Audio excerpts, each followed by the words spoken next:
General Mohammad Ziaul हक एक पाकिस्तानी फौजी अफसर थे जिन्होंने 1978 से लेकर 1988 में अपनी मौत तक मुल्क के छठे सदर के तौर पर खिदमत अंजाम दी। सियासत में दाखिल हुए, बुनियादी तौर पर पाक फौज की सफ़ों में अपने उरूज के जरिए। इब्तिदाई ज़िंदगी और फौजी कैरियर। ज़िया एक मुतवस्सित तबके के मजहबी घराने में पैदा हुए थे और उन्होंने बरतानवी हिंदुस्तानी तालीमी निज़ाम में तालीम हासिल की थी।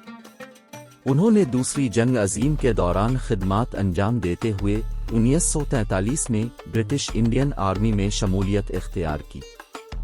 1947 में पाकिस्तान की आज़ादी के बाद उन्होंने पाक फौज में रहने का इंतखाब किया, जहां वो मुसलसल सफ़ों में इजाफा करते रहे।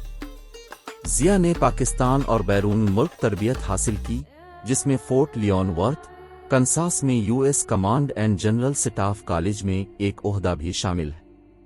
बिलाखिर वो 1976 में चीफ ऑफ आर्मी स्टाफ बन गए, जिन्हें इस वक्त के वजीर आज़म जुल्फ़िकार अली भुट्टो ने मुकर्रर किया, जिन्होंने ज़िया को सियासी खतरा नहीं समझा। 1977 की बगावत। ज़िया का सियासत में दाखिला फौजी बगावत के जरिए हुआ। 1977 में भुट्टो की क़यादत में इंतखाबी धांधली और सियासी बदअमनी के बड़े पैमाने पर इल्ज़ामात के साथ पाकिस्तान इंतशार का शिकार था।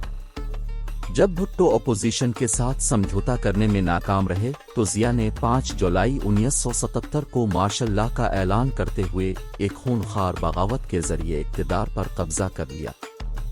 ज़िया ने शुरू में 90 दिनों के अंदर नए इंतखाबात कराने का वादा किया था, लेकिन उन्हें गैर मुअय्यना मुद्दत के लिए मुलतवी कर दिया। बिलाखिर खुद पाकिस्तान पर हुकूमत करने का फैसला किया। सदर बनना और ताकत को मुस्तहकम करना।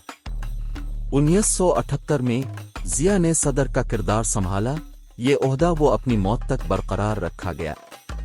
उनकी हुक्मरानी को इस्लामी कानून के सख्त नफाज से निशान जद किया गया, जिसके बारे में उनका ख्याल था कि इससे पाकिस्तान की बतौर इस्लामी रियासत की शनाख्त मजबूत होगी। ज़िया की हुकूमत ने इस्लामाइजेशन की पॉलिसियों को फ़रोग़ दिया, जिसमें शरीयत पर मबनी कवानीन, हदवद आर्डिनेंस और इस्लामी अक़दार पर जोर देने के लिए तालीमी निज़ाम में तब्दीलियाँ शामिल हैं। ज़िया ने अपनी हुक्मरानी के जवाज़ के लिए मजहब का भी इस्तेमाल किया, खुद को इस्लाम का मुहाफ़िज करार दिया और पाकिस्तान के अंदर क़दामत पसंद धड़ों की हिमायत हासिल की। अफ़गानिस्तान पर सोवियत हमले के ख़िलाफ़ अफ़गान मुजाहिदीन के जंगजुओं की हिमायत में अमरीका के साथ सफ़बंदी की वजह से उनकी हुकूमत को अमरीका और सऊदी अरब से भरपूर हिमायत हासिल हुई। मीरास। ज़ियाउल हक की हुक्मरानी ने पाकिस्तान के सियासी मंजरनामे को नुमायां तौर पर तश्कील दिया, क्योंकि इसने मुल्क की अदलिया, कानूनी ढांचा और तालीमी निज़ाम पर देरपा असरात छोड़।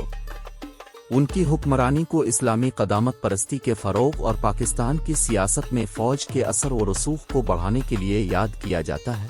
ये मीरास आज भी पाकिस्तान को तश्कील दे रही है। पाकिस्तानी सदर मोहम्मद ज़ियाउल हक की मौत की असल वजह एक मुअम्मा बनी हुई है और ये तनाज़ा और क़ियास आराइयों का मौजू है। 17 अगस्त 1988 को ज़िया पाकिस्तान के शहर बहावलपुर के करीब एक तैयारे के हादसे में कई सीनियर पाकिस्तानी फौजी हुक्काम और पाकिस्तान में अमरीकी सफ़ीर आर्नल्ड राफील के साथ मारे गए। मुमकिना मुजरिमों के बारे में गर्दिश करने वाले मुतअद्दिद नज़रियात के साथ तहक़ीक़ात के गैर हतमी नताइज बरामद हुए। सरकारी तहक़ीक़ात ने मैकानिकी नाकामी का मशवरा दिया, लेकिन बहुत से लोगों का ख्याल है कि ये तख़रीब कारी थी।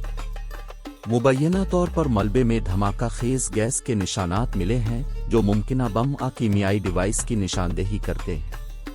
की शमूलियत कुछ नज़रियात गैर मुल्की इंटेलिजेंस एजेंसियों जैसे CIA, मोसाद हिंदुस्तान की राह के मुलव्वस होने का क़ियास करते हैं।